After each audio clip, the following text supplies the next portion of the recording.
नमस्कार दोस्तों, आज फिर से स्वागत है हमारे छोटे से इस चैनल पर। तो आज से थोड़े दिन पहले हम एक टॉपिक लाए थे, सुपर बाइक लोन कैसे ले, सुपर बाइक के ऊपर लोन कैसे ले।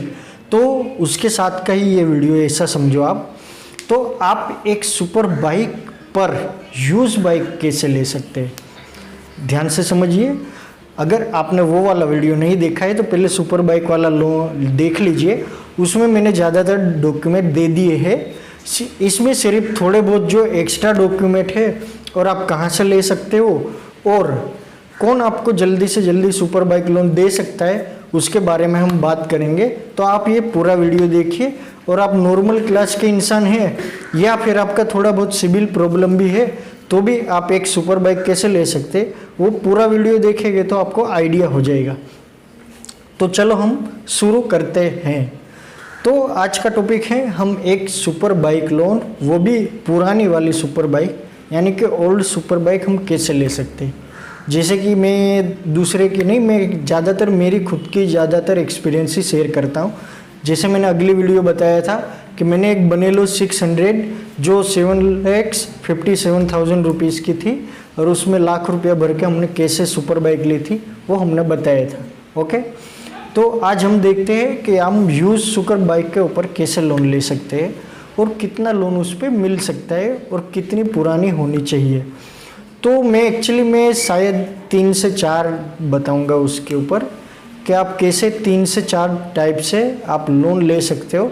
मैं 3 और 4 ऐसे बोल रहा हूँ क्योंकि वो सैलरी पर्सन हो गए तो उनको 4 हो जाएंगे, बाकी 3 है। ओके, तो चलो हम चालू करते हैं आज का ये वीडियो। तो हम बात करते हैं कि जैसे कि आपने एक सुपर बाइक लोन लेने की इच्छा हुई तो सबसे पहले तो आप जो डीलर है आपके जहाँ से आप बाइक ले रहे हैं, तो वो लोग ही थोड़े ज़्यादा परसेंटेज रेट के ऊपर वो सुपर बाइक अपनी EMI पे कर देते हैं। जैसे कि मैं कोई ABC डीलरशिप पे गया जो सिर्फ बड़ी बड़ी गाड़ियाँ सेल करते हो और वो उनका प्राइवेट HPA चढ़ाकर और आपको बाइक दे देते हो और थोड़े जो अच्छे जो डॉक्यूमेंट वगैरह है वो उनके पास ही रखते हो। वैसे करके वो आपको सुपर बाइक लोन दे देंगे, ज़्यादा प्रॉब्लम नहीं होती। अगर वो प्राइवेट लोन है तो उसमें कोई भी जात की सिविल प्रॉब्लम नहीं होती है क्योंकि मेन डॉक्यूमेंट उनके पास होते हैं, आपके बाइक के डॉक्यूमेंट भी उनके पास होते हैं। पर बैंक और फाइनेंस से ज़्यादा उनका थोड़ा रेट ऑफ इंटरेस्ट रहता है। तो ज़्यादातर केस में अगर कोई सिविल प्रॉब्लम है तो वही लोग ये करें, या फिर ज़्यादातर लोग मेरे दूसरी चीज़ में जाने वाला हूँ, दूसरे पॉइंट पे, उस पे वो जाने की कोशिश करिए। ये सबसे पहले पॉइंट रखने का कारण था क्योंकि ज़्यादातर लोग यही पूछते कि मेरा सिविल प्रॉब्लम होता है तो मैं सुपर बाइक लोन ले सकता हूँ या नहीं। तो हाँ, आप ले सकते हो अगर आपकी डीलरशिप वहाँ की वो अलाउड करती है और वो खुद प्राइवेट एक फाइनेंस करती हो तो।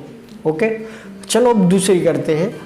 तो उसके अलावा कोई बैंक या फाइनेंस कंपनी करती है तो हाँ, सिर्फ एक बैंक करती है, HDFC bank. Use super bike loan सिर्फ एक बैंक करती है, HDFC बैंक। उसमें बाइक का क्राइटेरिया बता देता हूँ। बाइक ज़्यादा से ज़्यादा 3 साल पुरानी होनी चाहिए क्योंकि चौथे साल तो उसकी लोन पूरी होनी चाहिए। यानी कि 4 साल की लोन रहती है तो चौथे साल लोन वो पूरी होनी चाहिए। यानी कि आपने जैसे देखा कि आपने 8 महीने जूनी या 6 महीने जूनी ले ली तो आपको 3.5 साल यूज़ करने को मिलेगी लोन। अगर आपने 3 साल पुरानी ली तो आपको 1 साल की ही लोन मिलेगी, जो भी आप लोन चाहते हो उतना। ओके, जैसे आप समझ गए होंगे। उसमें डॉक्यूमेंटेशन क्या चाहिए मैं ऑलरेडी शुरू में बोल चुका हूँ। डॉक्यूमेंटेशन वही चाहिए जो न्यू बाइक लोन में, सुपर बाइक लोन में मैं बता चुका हूँ, वो सेम टू सेम चाहिए। एक्स्ट्रा क्या चाहिए? एक्स्ट्रा में आपको अपने इंश्योरेंस कंपनी में उनका HPA चढ़ाना होगा, यानी कि आपको HDFC बैंक का HPA चढ़ाना होगा, आपकी RC बुक के ऊपर HPA चढ़ाना होगा HDFC बैंक की। ज़्यादातर चीज़ वही बैंक वाले ही कर देते हैं, इसलिए आपको कोई ज़्यादा ज़रूर नहीं पड़ेगी। ये एक्स्ट्रा चीज़ें हैं जो आपको करना होगा। और तीसरी मैंने बताया था आपको, मैं 3 से 4 ट्रिक बताऊंगा। और तीसरी चीज़ है, आप एक बिजनेसमैन हो तो आपको आराम से आपके बिजनेस के ऊपर ही डायरेक्ट ही वो मिल जाएगी लोन। यानी कि आप बिजनेस लोन ले सकते हो या पर्सनल लोन से ले सकते हो। जैसे कि बिजनेस वाले के लिए तीसरा लोन और पर्सनल वाले के लिए चौथा पॉइंट। ओके, आप कोई भी समझ सकते हो, तीसरा या चौथा कुछ भी समझ सकते हो। आप बिजनेस लोन ले सकते हो या पर्सनल लोन ले सकते हो। ये तीसरा पॉइंट है हमारा कि आप बिजनेस या पर्सनल लोन ले सकते हो अपनी बैंक से, और उससे आप बाइक है जो उसका डाउन पेमेंट या फिर फुल पेमेंट आप उसमें से ही कर सकते हो।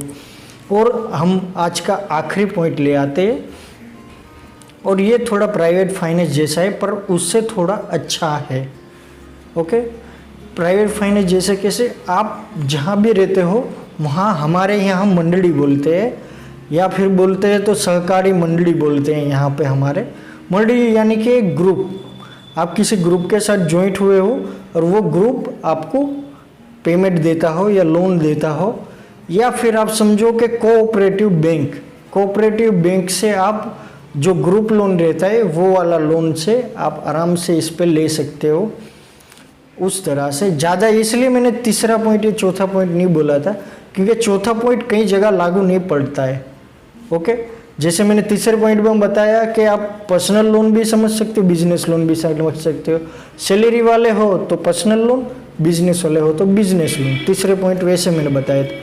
ये चौथा पॉइंट में ऐसा है कि कई जगह मंडली होती है, कई जगह नहीं होती है, इसलिए मैं आप लोगों के ऊपर डिपेंड है कि वहाँ मंडली है या नहीं, तो आप आराम से लोन ले सकते हो। और अब काफ़ी लंबी वीडियो हो गई पर हम आपको बताना चाहते हैं, हम धीरे धीरे थोड़ा थोड़ा हम आपका सपोर्ट मुझे अब दिखने लगा है, इसलिए मुझे वीडियो बनाने में भी मज़ा आ रही है। जैसे कि मैं बैक टू बैक 2 वीडियो अभी बना दिया है। जैसे कि मैंने कल या परसों सुपर बाइक के ऊपर लोन बनाया था, और आज मैंने सुपर बाइक यूज़ के ऊपर बना दिया, और 1 या 2 दिन के अंदर और एक लोन आपके लिए हाजिर होगी, आप टेंशन मत लीजिए। और मैंने आपको सुपर बाइक लोन के टाइम मैंने एक बात बताई थी, आप लोन वालों से कैसे बात करें और वो आपसे कम से कम डॉक्यूमेंट क्यों लेंगे, वो मैं अगली वीडियो में बताऊंगा। उसके बाद हम कोई लोन के बारे में बात करेंगे। ओके, तो चलो हम चलते हैं।